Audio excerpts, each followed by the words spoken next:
So, thank you all for being here. We'll get started. My name's Rose White, and I work in the Office of Graduate Studies.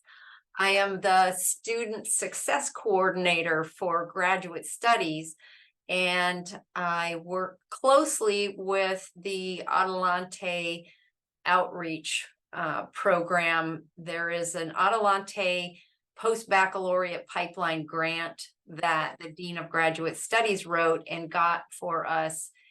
And that grant is designed to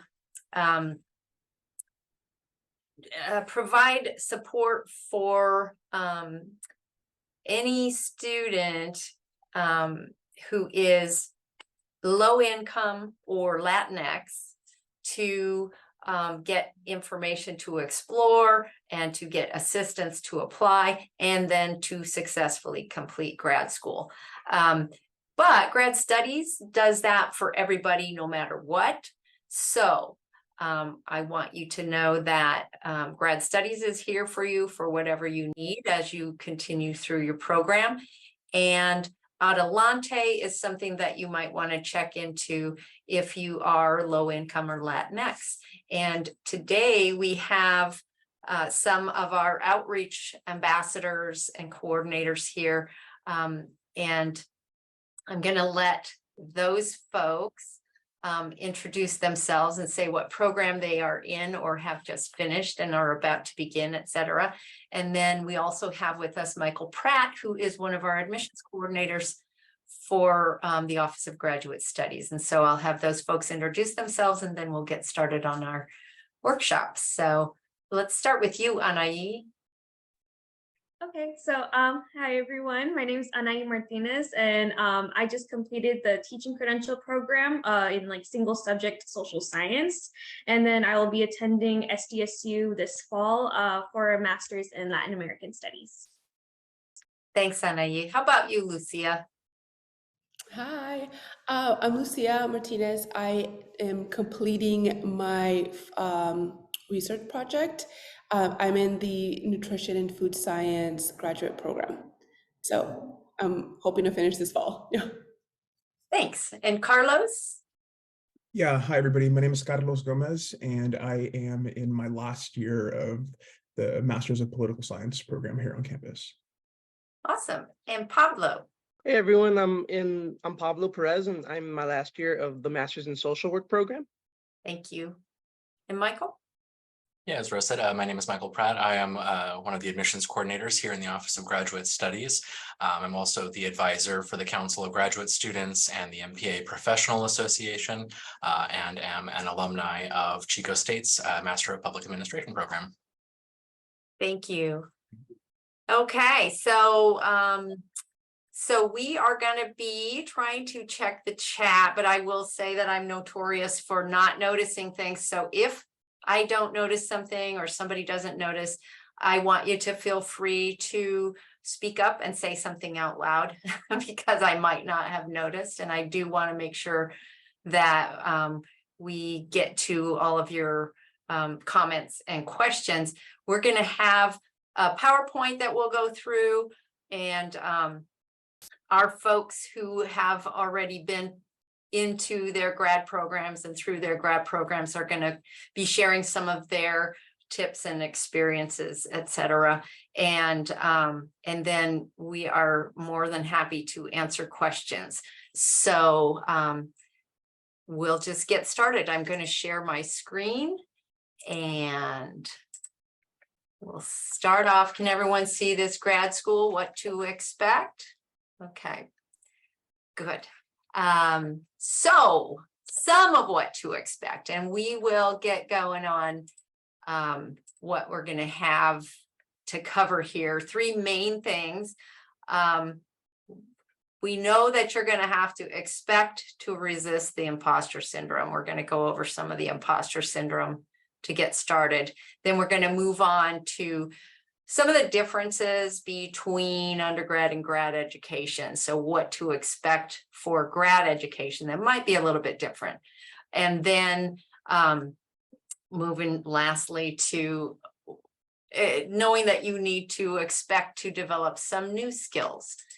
And so starting off with the imposter syndrome, I recently read a great book, and it is called The Latinx Guide to Grad School. But I did find that it is really useful for any incoming graduate student. And one of the things that one of the co-authors mentioned was that when she began her grad program, she looked around and she said others knew how to take reading notes and talk to the faculty and manage their time and attend office hours.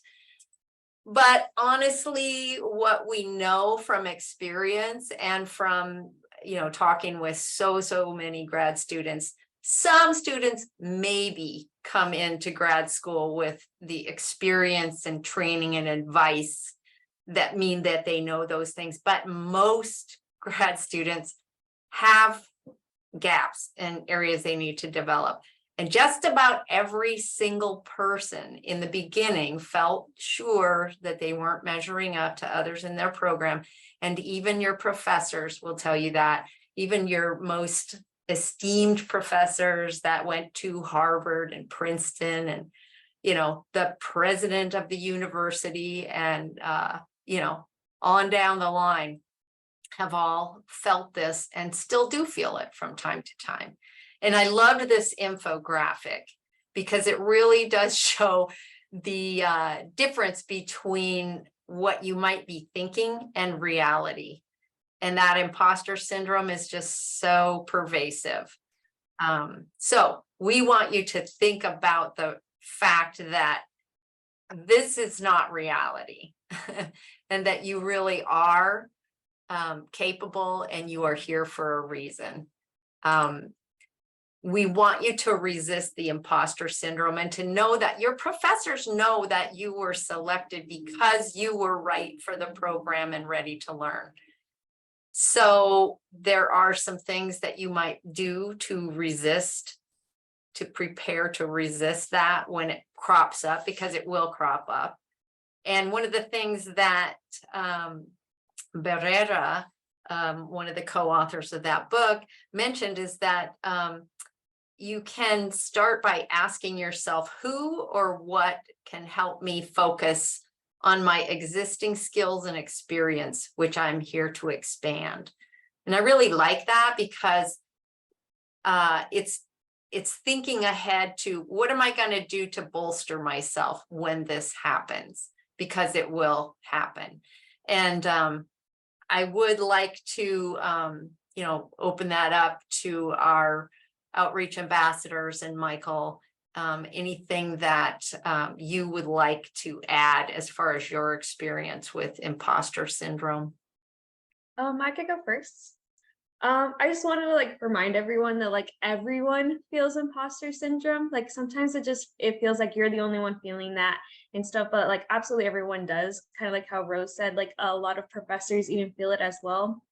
I remember I was talking to one of my history professors in my undergrad, and the reason I was scared to even think about grad school, and he was telling me that he felt the same way, that when he was in his grad program, he felt as though he was the outsider, that everyone was so much farther ahead, but then he realized he can keep up with everyone, that it's kind of just this whole mentality, and just kind of how Barrera says in her book, you just have to try and resist and try and find different ways and how to navigate it.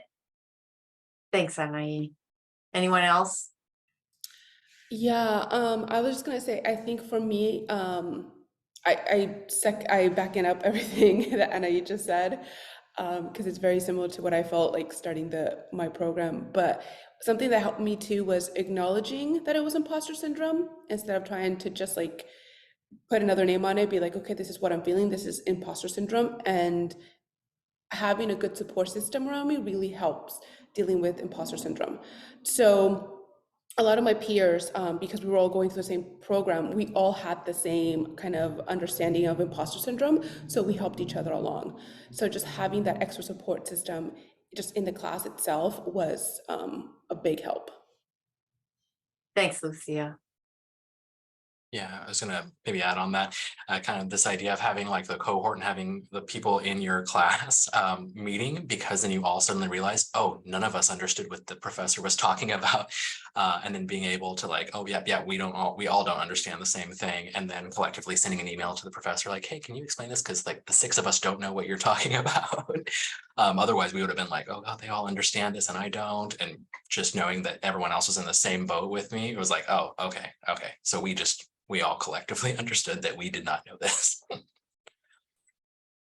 Communicating, yeah, just the fact that you were able to talk to your classmates and realize. So, maybe don't clam up, maybe ask somebody, hey, are you feeling this? Are you, did you get that? I don't understand.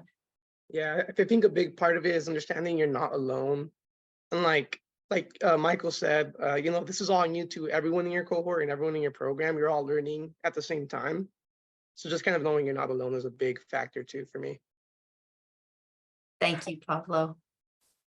Okay, so we're gonna move on, knowing that that's gonna come back around later. But we want to talk a little bit about some written rules and policies. And there are places where there are written rules. We want you to use the website, the Grad Studies website, and I'm gonna just head over to that. This is our main page. I want you to know that we are going to be kind of doing some rearranging, but we are also planning on having another workshop where we talk a little bit more, I think in the beginning of August. I'm sorry, the beginning of the semester, we'll be doing a workshop where we actually go over the website, and any changes, we'll be able to kind of go through that with you. But just know, when you go to the Grad Studies website, there is this page that's called Forms and Policies. And that's going to be really useful to you for knowing what are the written rules. So there is a page on the catalog, in the catalog, and we have a link to that.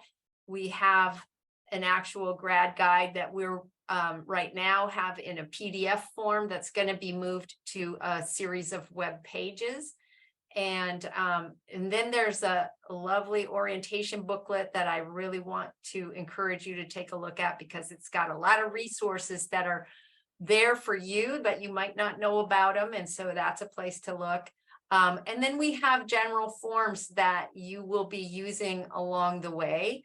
So we'll talk about this a little bit later maybe, but there is a form for filling out to advance from being a classified student to a candidate status. So there are these things that are part of your progression. So all of this is available on the Grad Studies website. And then, as I say, we have that link to the catalog, and there are graduate education policies. And the thing is, there's a ton of policies, and you look at that and you go, that's it. Oh my God, not everything, not everything is as important as everything else. And so there are certain things that we're going to go over today. We just want you to know where this is, because some of these things are going to be important to you as you move along. And then here is a page that has our guide for new grad students. And I just wanted to bop in here really quickly to say that this has a sort of a list of resources, but it's got just the basics, of getting started, finalizing admission. You got your program progression. There's all kinds of information here, and it's not terribly daunting, but it's a nice place to go. And then at the end, there's just a ton of resources that are available to grad students. So I just want you to know about those things, and then we're going to continue on. We'll just talk about some of the important things that are differences between undergrad and grad. So now in your grad courses, they are going to specifically deal with the identification of a theory or principle, the application of the theory to new ideas, problems, and materials, extensive use of bibliographic and other resource materials with emphasis on primary sources of data, and demonstration of competence in the scholarly presentation of the results of independent study. And that is actually all from the Grad Policies webpage in the catalog. And that's a difference in what your grad classes are going to be looking for compared to your undergrad classes. So anyone want to talk a little bit about their experience with the difference there? I can. Okay, thanks. Yeah, I think with me and with our particular program in the Master of Public Administration, the difference between undergrad and graduate was like undergrad can feel a little bit disjointed. You know, you're just like learning a lot of little disciplines versus your master's, where everything sort of starts to culminate into that final practicum, the paper, something there. And so in hindsight, when, you know, it was kind of revealed to us, like what the faculty were really looking was, did we take material out of each of these classes and incorporate it into our comprehensive end examination or paper or whatever they were looking for?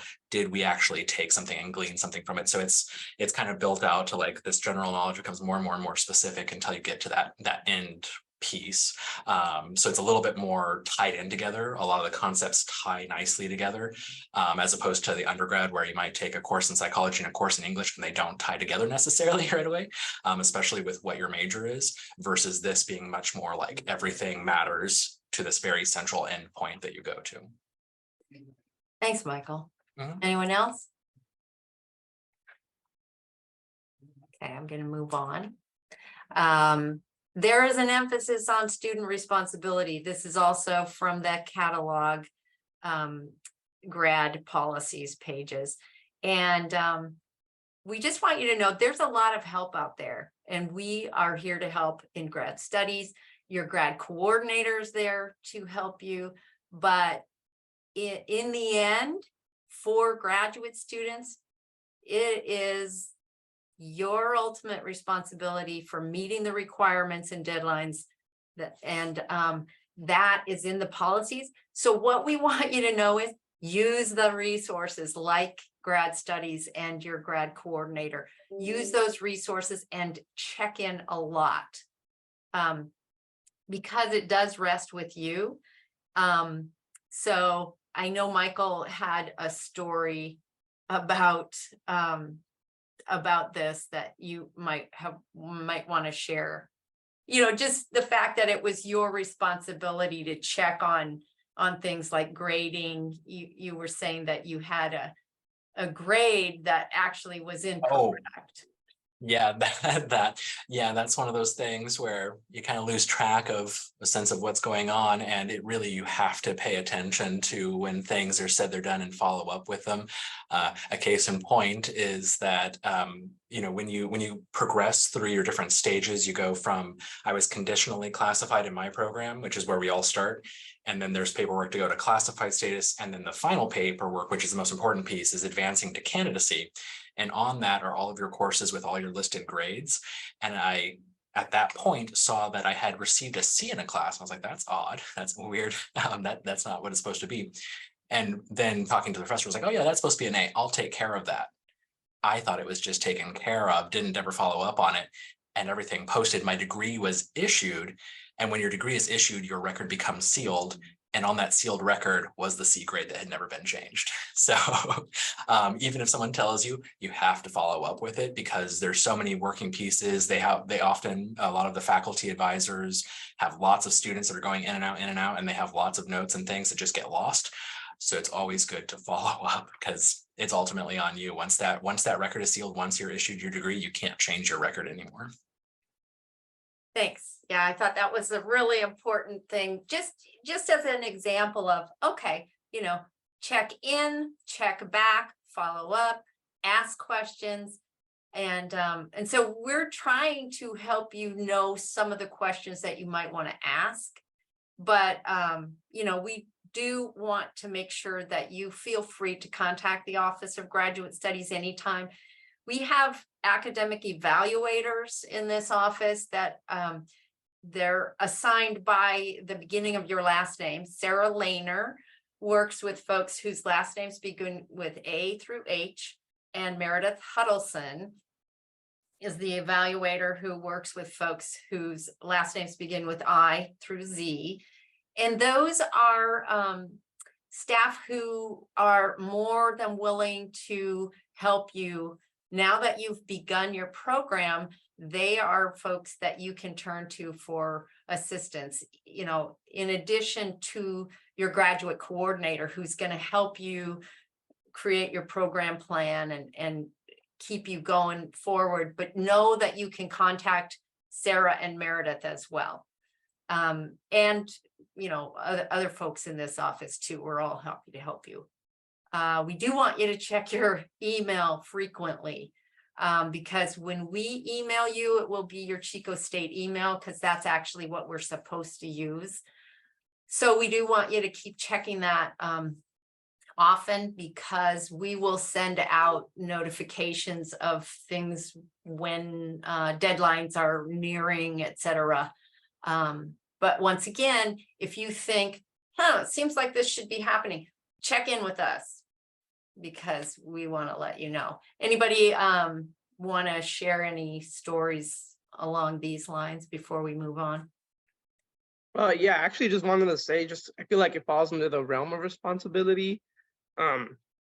Just really do your readings in grad school, because I think that's really important. That's like where a lot of the learning comes in, and the class discussions. And I feel like sometimes at first when you're in grad school, class discussions could be like a really new part, because like a lot of it really falls on the students. Whereas I feel like in undergrad, it was just mostly a teacher lecturing to you. But I feel like in grad school, you learn a lot from your peers, and just really contributing to that whole class discussion part. That's a really big part in grad school. And I feel like students are pretty much responsible for that. Thank you. That's really important, Pablo. I appreciate that. Okay, so the other thing that we want to talk about is maintaining good academic standing. And then there's a few other things about course loads and time limits, etc.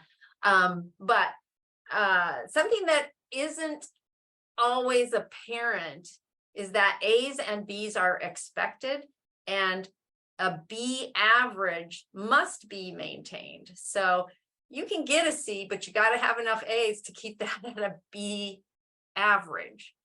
And so there are consequences if you don't get the A's and B's. And so then you may go on academic notice, and there are things that our evaluators will work with you on. They'll help you if you're having issues and you're struggling, and you're wondering, oh, what am I going to do? It looks like I'm not going to get an A in this class.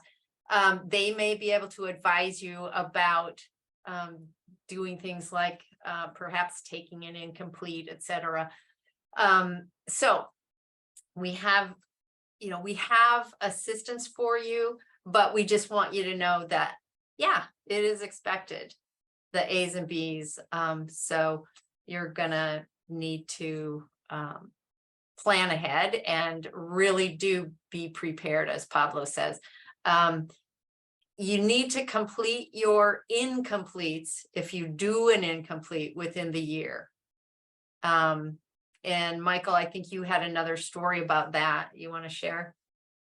Yeah, so absolutely. So for those of you who don't know, when you take an incomplete, basically you need a little bit more time to finish an assignment or a couple of assignments, and you make an arrangement with a faculty member, which is also why it's super important to have a good rapport with your instructors, your faculty, by meeting with them, talking with them in office hours, because they're more likely to grant you this little leniency in the form of an incomplete. But typically those incompletes need to be done within 1 year or whatever time frame that they establish, which can be shorter if it's a single assignment.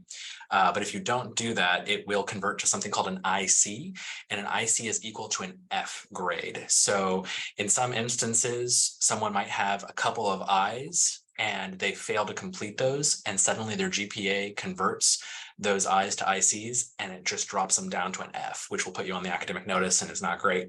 And if you don't get those cleared, right, that can really damage your overall academic standing. It can affect if you want to go for a PhD. Those things are particularly important to get those cleared. So if you ever see anything convert to an IC, definitely reach out to an academic evaluator right away, because then they can help you go through the steps of doing a grade change or working out something with that. Yeah, and once again, it just keeps coming back to communicate with your professors and communicate with your academic evaluators here in grad studies. Just keeping in mind that there are avenues of assistance that are there, but we just want you to know ahead of time. And not everybody needs to even deal with this, but we just want you to know if something comes up, because life happens, that there is assistance. Another thing that I think is not always clear is that once you've started your master's, if you take a course anywhere, that grade counts toward your official GPA. So say you wanted to just learn how to golf and you took a class at Butte just for the heck of it, and then you decided, I don't have time for this, and you drop it and you get an F. Well, that would actually matter to your GPA here. So you just want to really think about that when you're thinking about taking classes elsewhere, is just know that it actually counts here as well. And once again, back to those academic evaluators, they would like you to check in with them and make sure if there is a class that you do want to take and transfer into your program, check in with them to make sure that that class is actually transferable. Because if you see a class somewhere that sounds really cool, but it turns out it's not an accredited university, or it's not, there are certain things that that the class has to, standards the class has to meet, and it may or may not be transferable, and those academic evaluators can help you know whether it's transferable before you take it. So that is something to keep in mind. And then just moving on to like the number of units for your course loads. Okay, 8 units constitutes full time for a grad student. It is strongly recommended in the policies that you take no more than 12 units per semester. And they don't let you take more than 18 units without permission. That would be really out of the ordinary. Normally, grad programs take 30 units to complete, and it typically takes 2 years. It's very unusual for anything to be able to happen sooner, because you're putting a lot of time and energy into fewer classes, because there's a huge workload, and it's just a different experience than your undergrad. So just know that it's much more common for students to take 9 or even 6 units. But just know 8 units is full-time. For international, it might be a little bit different. There may be rules that require international students to take 10 units. Also check with financial aid if you are taking less than 8 units, just to make sure that everything's kosher with financial. Then I'm just going to move on to time limit of 5 or 7 years, depending on your program. And you think, well, you just said that 2 years is what it typically takes. And that's true, typically 2 years. But some folks are going to be taking their units half-time and working full-time, or some folks are going to be taking extra time in writing a thesis or doing some other kind of culminating activity. Or as we'll discuss in a minute, there may be other reasons why you need to take a little bit of a break, an adjunct enroll. So just know that the time limit for your course, for your program, starts at the time of the end of the semester of the first course that you take, okay? So if you are transferring units in that you took before, then that starts the clock. So you want to just keep that in mind. And once again, those academic evaluators in our office, Sarah and Meredith, can help you know what your timeline is looking like if you want to check in on that. And then, as I say, sometimes things come up where you need to adjunct enroll, where you need to maybe withdraw from a semester. There are forms to fill out if you want to withdraw just from the semester. There are official forms, and we do want you to get a hold of Grad Studies early on so we can help you walk through that. And there isn't an actual quote unquote leave of absence. So what you do as a grad student, and this is different than say a credential student, but if you are in a grad program and you are not taking classes that particular semester, sometimes people get done with all their coursework, but they're still working on their thesis. This is a time where people would sign up for adjunct enrollment, and you sign up through professional and continuing ed, and the course number is GRST 899, and you pay a fee of about $215 for the semester, and that keeps your place in the grad program, because one of the requirements is continuous enrollment, and adjunct enrollment fulfills that. So just know, we know things come up sometimes, or there are times where you might have to withdraw from a semester, but definitely contact your program coordinator, contact Grad Studies, and definitely get some assistance, because we're happy to help you with that. Anything anybody wants to add about that?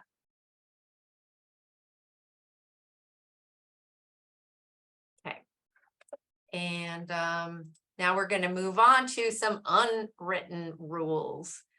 So back to the excellent advice from Negron, Gonzalez, and Barrera.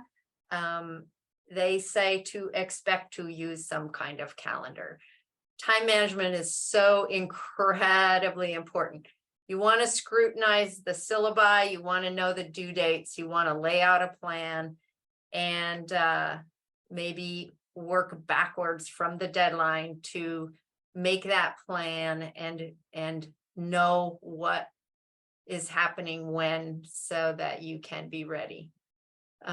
Any advice that our outreach coordinators have to offer, or Michael, you want to interject?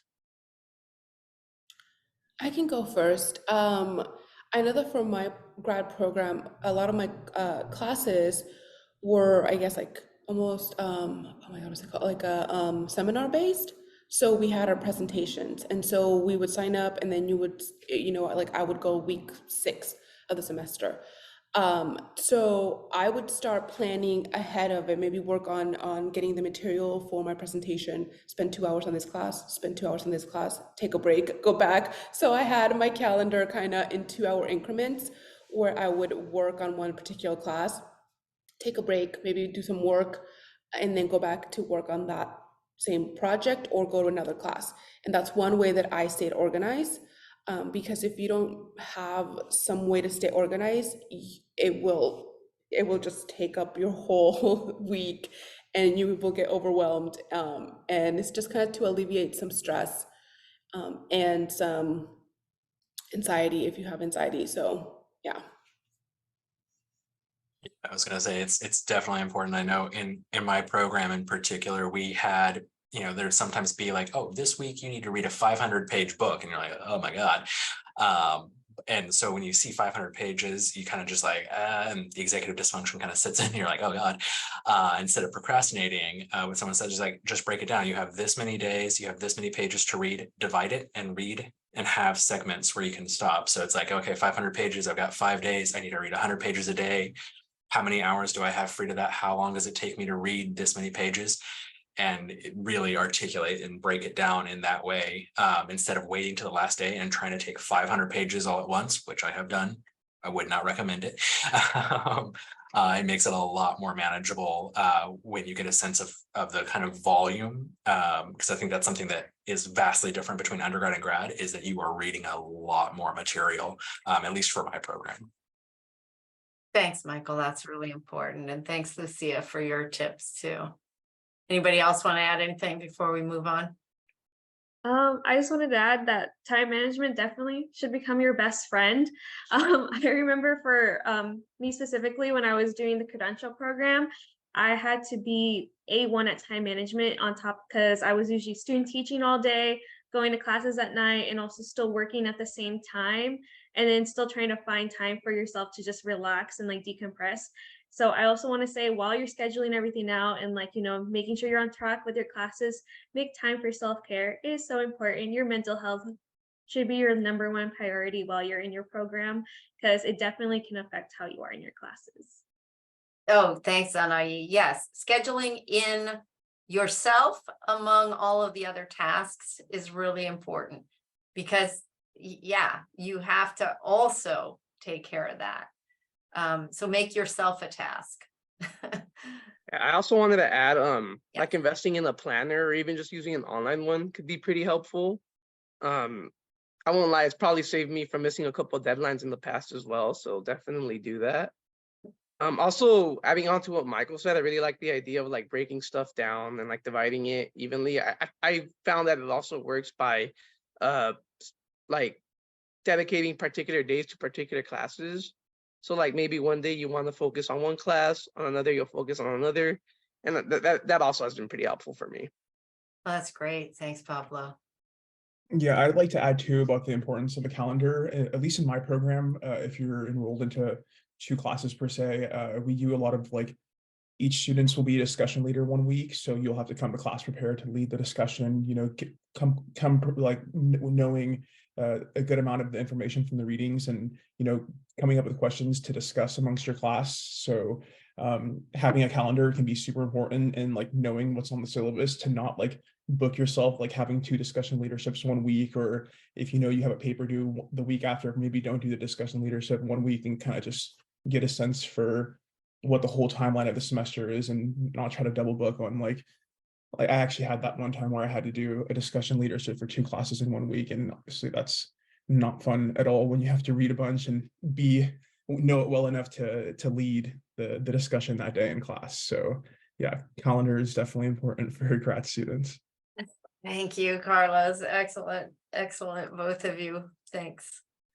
Well, and speaking of reading, here we go. You might have to learn to read differently, because if you have more than one class that's assigning 500-page books, then you might have to actually read differently, where you are not reading the way you might love to read, really focus on everything and make sure you get it. You might have to go, okay, let me look at the abstract. Let me look at the intro. What does that say? Jump to the table of contents. Okay, what is probably going to be most important here? Then jump to those sections. Highlight things as you go, underline, then write some notes. And have some notes about key takeaways, about the core arguments. Noting the key authors cited is going to help you if you do want to use this, if you're going to be writing a paper, having all that stuff noted. Does this support your argument? Is it something you want to refute? Just having those kinds of things in your notes, but maybe not being able to spend the in-depth time that you were used to spending with each book or with each article reading. It just might have to be that you have to learn that new skill of going faster and just finding what's salient. Anybody want to add anything to that? I can go. For my program, my reading consisted of a lot of research articles, and while they're great, they're very dense. So something that I have started doing, because you're right, Rose, you have to kind of take everything in to kind of really understand what they're saying, is doing the Pomodoro method, where you maybe read an article for 25 minutes, take a break, kind of take in what you just read, and then go back, put the timer for another 25 minutes, read a little bit more of the article, take in what that says, and then finish the article. Because you're looking at articles that might be like, I don't know, like the shortest article I had to read was like 8 pages, but the longest article I had to read was maybe like 25, 30 pages. So it just depends on like the length of the article, but you want to be able to take everything in, especially like in my program, we used a lot of these articles for our presentations, and these were like 45 to an hour long presentations. So we had to have good knowledge of that information. But that's something that I learned that really works for me. So I recommend the Pomodoro method. Thank you. I was just going to say, like, the people in my cohort, it was almost an even split. I think someone did do the Pomodoro method too. And then for like note taking with reading, we kind of fell into two camps: the Harvard style note takers like myself, and then the Cornell style note takers, which I hate Cornell notes, but they like those, breaking down the books, especially like those big textbooks of material. For me, the Harvard style notation worked because I could see kind of the whole outline of the story as it goes through. And then within those notes, putting questions and highlighting those, and then bringing them to class, so that way I had something to engage with the conversation, because the engagement part is great. It's good if you read it, but you have to have come up with some critical questions to ask or things to clarify. That all was really important to the conversation and get things flowing in that discussion section. And Michael, so where can people find information about the Harvard style and the Cornell style of note taking? Oh yeah, I mean, I think if you Google it, it should pop up. I mean, Harvard outline, Harvard note outline. It's just like that Roman numeral 1, main topic, and then subtopic A and subtopic little I. Just that indentation system. And then Cornell, of course, where you fold the notes in half, and then you have the main. You turn the title into a question, and then try to answer it with main points. Both of those kinds of styles are online. I think I found it somewhere, but I lost my tab. Well, okay, so knowing you can Google it if that's something that you would like to know more about. Thank you, Paul. So then we're gonna move on to expect to come to class ready. And I think, Pablo, you were talking about this earlier. Basically, you want to have your reading done, you want to have your key points noted, you want to have those questions formed, like Michael was just saying. You want to have those things in your head already. You want to be ready to contribute to the conversation in class. One of the things that Negron, Gonzalez, and Barrera mentioned was, you're gonna come up with times where somebody's asking you something and you do not know. So, practice maybe a pivot where you say, I don't know that, I'm not sure, I'm not really sure if I understand that, but what it makes me think about is this other idea in class, and I think it's connected, and so trying to make a pivot there. So this is something that everyone here has mentioned. It takes a lot to be ready for class, but put in that time, because it does make a difference. Anybody want to add something to this? Yeah, I would say you definitely don't want to be the person in a seminar that's not talking or being called on by the professor for not talking. So definitely, even if it's like some super basic questions or just explaining that you don't necessarily comprehend everything that the author is talking about, like say something, because you don't want to be that one person just sitting there not saying anything and then getting called on by the instructor and then like not having anything to say is not a really good feeling in grad school. So yeah, just read what you can and try to bring something to the class, even if it's not like the most in-depth understanding of the readings from that week, but just come ready to ask anything. Yeah, and even if your question is, I didn't quite get this, what about this? And, you know, so that you at least they know, yeah, you did put in your time, even if you didn't quite get it. Because once again, you're here to learn. We didn't, you know, nobody expects that you know everything, but just putting in that time. So being ready for that conversation. And then just lastly, you know, let your professor know if you're not able to be at class. Yeah, we'll talk a little bit more about professors and you in a moment. So then when it comes to writing papers, really not gonna work out to pull all-nighters and try and write papers, you know, the way that I did when I was in undergrad. You know, you can't do that in grad school. You're gonna have to give yourself time to write, get feedback, and revise. And so once again, the recommendation is planning backward from the due date. I thought it was really great advice to write daily. I had one professor who had us write, you know, write every day, and it didn't really matter how great it was. It just got you writing every single day. And just that practice writing every day helped writing be easier as time went by. So they recommend, you know, 15 minutes a day to start, and just add a minute a day, just so that you are sitting down there writing. They recommend setting a goal for your writing session. You know, I'm just going to draft the intro, the first paragraph. You know, if you're just starting out, I'm just going to draft this little thing, breaking it down, as we've mentioned before. Maybe setting a goal of writing 300 words, or writing 500 words, etc.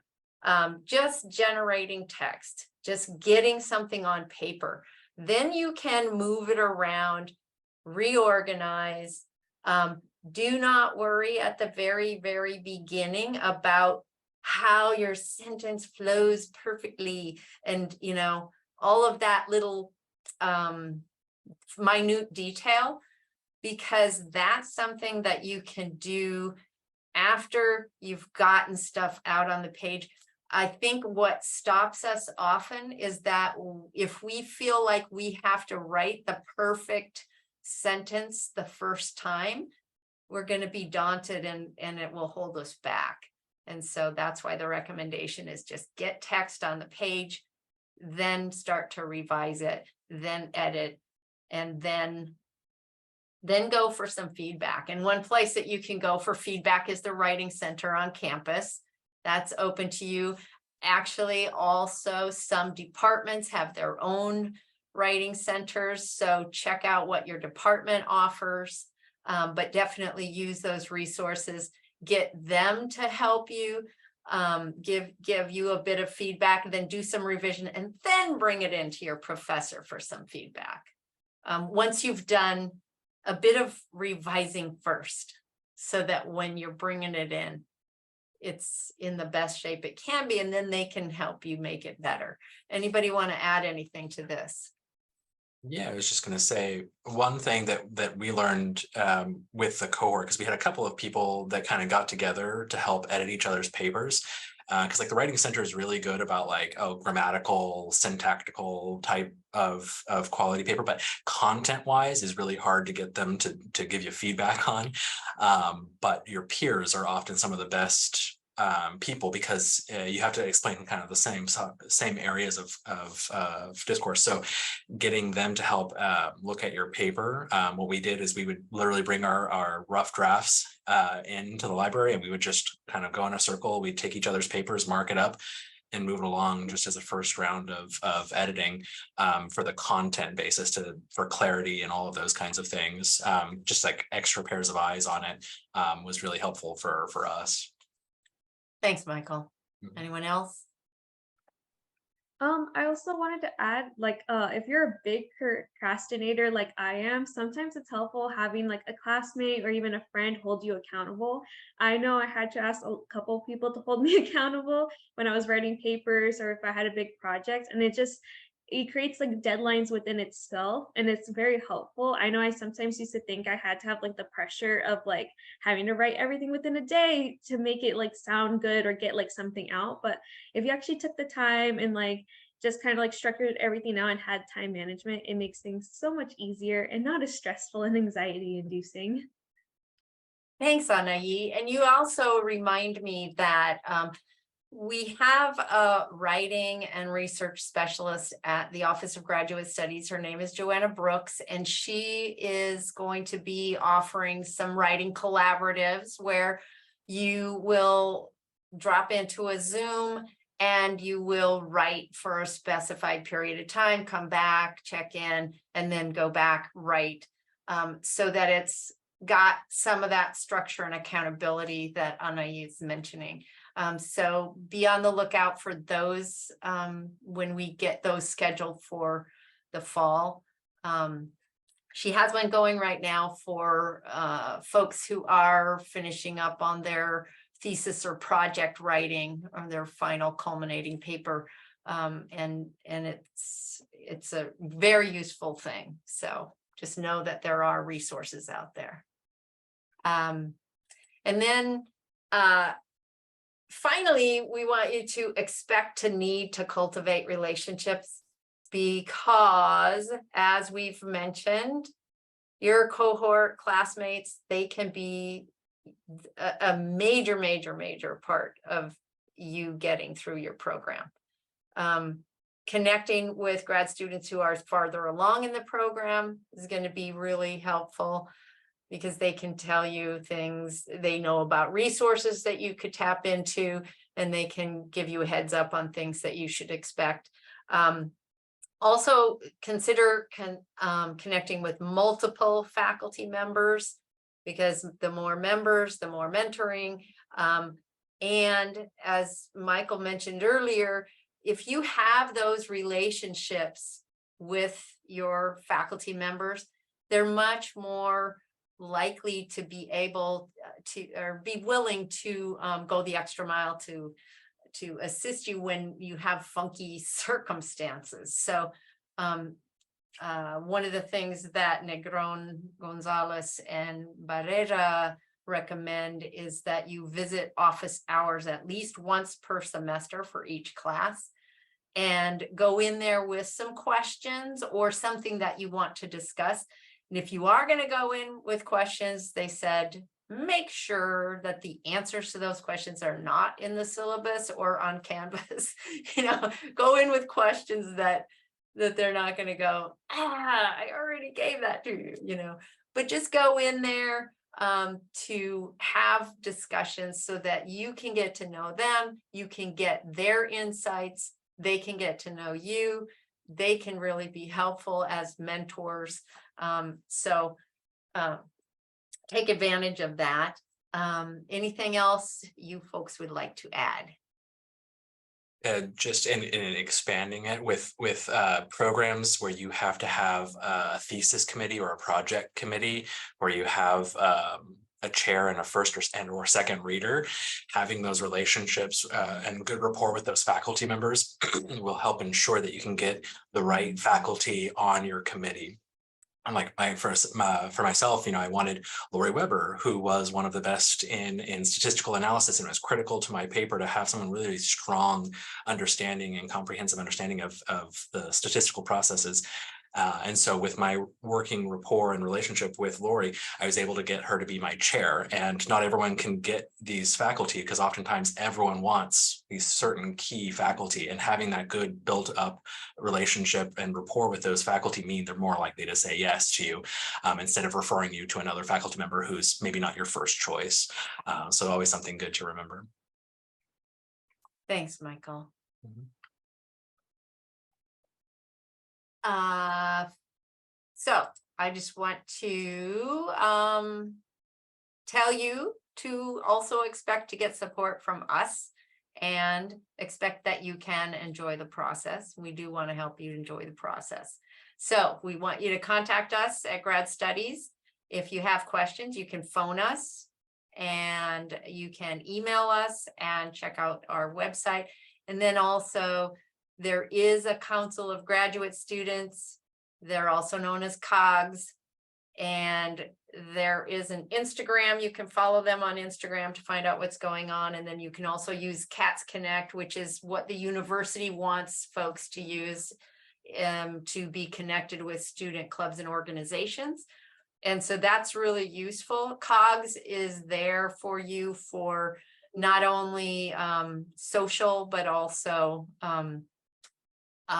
university-wide kind of advocacy. So just know that they're there for you, and we hope you'll take advantage of that. I did want to go to one question that we had from Chloe, and that was just that, does the grade point average mean you must get just A's and B's? You can get C's. You just want to make sure that you've got enough A's and B's to keep that average at a B average. Okay, so if you get a C in a class, it's not the end of the world, but just make sure that you're getting mostly A's and B's so that your average will stay, and they'll calculate it, and your grad coordinator or your academic advisor or academic evaluator in the Office of Grad Studies is happy to look at that for you. They can help you with that. Yeah. That makes more sense. Yeah, good. Okay. Any other questions? Okay, Nicholas. Hi, can you hear me? Yes. Awesome. So I'm signed up for 3 classes at Chico State for my program, but I'm also taking one at Butte College that I just need to qualify. Yeah. Would that Butte College class count towards my full-time status if I was taking that along with 2 of my Chico State classes? If the question that you're asking has to do with financial aid, I would say definitely talk to Chris Trowbridge in financial aid, because he will be able to tell you how the number of units you're taking affect your financial aid, and and whether it has to be at Chico State because your package comes from Chico State. So Chris Trowbridge is the guy to contact, or you can go on the financial aid website and probably set up an appointment with him. So yeah. Thank you so much. I appreciate it. Great question. Yancey, you had a question. Yeah, I had a kind of a similar question, I guess. I just wanted to kind of get like a rough basics of what the financials kind of looks like. I know that you just referred to like the financial aid office, so I'm pulling up their information right now. But if you could just give like how, like on average, like how many students like have like financial aid services available to them and things like that, just because that's kind of one of my main concerns. Yeah, and we actually are offering some financial aid workshops too, where our friend Chris Trowbridge, who is one of the advisors there, who he deals with grad students. So he's going to be presenting, and so just so you know that we also do have that a recording of a version of that we've done in the past. So that's something that's available on our website right now. There is a grad school resources link on the left-hand menu, and you can look at the recording of Chris talking about that. He would be able to give you much more detail about all of this. I do know that all students have something available, but whether it's usually a combination of some loans. If you filed a FAFSA, which I recommend everyone do, file your FAFSA every year, because that gives you a baseline number based on what you filled out there to say whether or not you might be eligible for the state university grant. The grad students are no longer eligible for Pell, but they can get state university grant if their number that they code from the FAFSA is within a certain range. So that's available. And then there are scholarships and fellowships, and the financial aid office has links to outside database of scholarships, and then Graduate Studies website has some fellowships that you can apply for. And then we also definitely recommend that you check in with your department and see if they have any openings for grad assistants, grad research associates, and things like that, where you might be able to work for the department and get some funding that way. So there are lots of ways to cobble together some things. And then we are going to offer another one of the workshops about financial aid, where we'll discuss all of those things in detail. Does that help at all? Yeah, that totally helps. I guess I was kind of just more so worried because I know that like to qualify for like FAFSA, you have to be a full-time student, and that's 12 units. But I think in graduate program that you only take about 6 units per semester on average, right? So and once again, yeah, I think that you could, I think most students take about 9 units. 8 units is full-time for a grad student. Okay. And so that, yeah, but Chris can give you much more detail, and he is happy to meet with any of you individually. So if you make an appointment with him, he can kind of go over, given your situation, here's what's probably going to work out best. But please also get a hold of us if you have questions about fellowships and scholarships and stuff. Yeah, thank you so much. Just right off the top of your head, do you have his email by any chance? Yeah, it's just, I will type it in. It's just ctrowbridge@csuchico.edu, and I can't multitask. So I'm going to let Ava start with her next question. No worries. Thank you so much. Thank you. Yeah. I was wondering, in the discussion type classes, like for, because I'm in the biology department, like I know there's like a class where we read papers and then discuss them, but do you get to like read papers that are related to your project and discuss them, or do they like kind of assign papers to read that like aren't totally related to your thesis? That's a great question, and I think it's going to be a mix, and it's probably going to depend on the program. And anybody want to talk a little bit about their experience? Our coordinators, or I can go. So I'm in the, like I said, I'm in the nutrition program, and we read a lot of articles. A lot of the articles that we read, most of them didn't apply to my research project, but they all are related to nutrition, which we need to know because my research project had to incorporate some sort of nutrition in it. So you can take something away from each of the articles that you read because they can apply to your research. But anything that's specifically just focused on your research, you might have to do outside of the classroom, just to focus on that.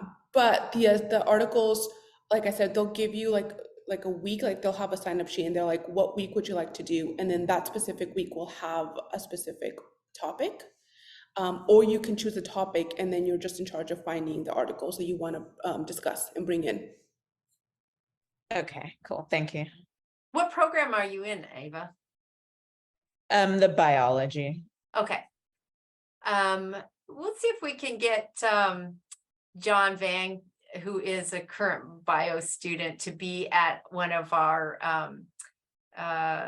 chatting with current grad student workshops that we're going to have next week.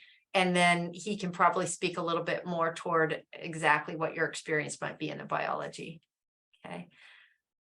And then we had another question, and I just see your name as Connect. So. Mary Catherine. I don't know why that's weird. Can you hear me? Yeah. Okay. So for work, I just use my iPhone calendar and it like syncs with work. But the thing is that you in the calendar, you can't really see like all the stuff.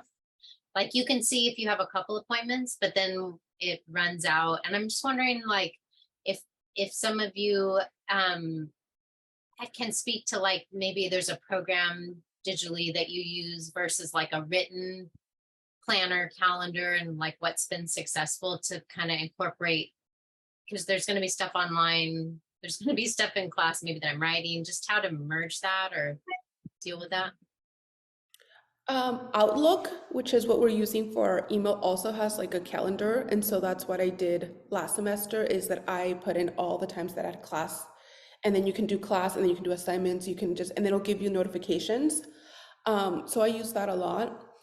I also had a paper calendar that I would write assignments when they were due. Yep, just like Michael. Blocks when I had classes. Classes when they were canceled or anything, because as much as I love technology, it is technology and sometimes stuff happens. And so I wanted to have the backup of having my paper planner. So I had those.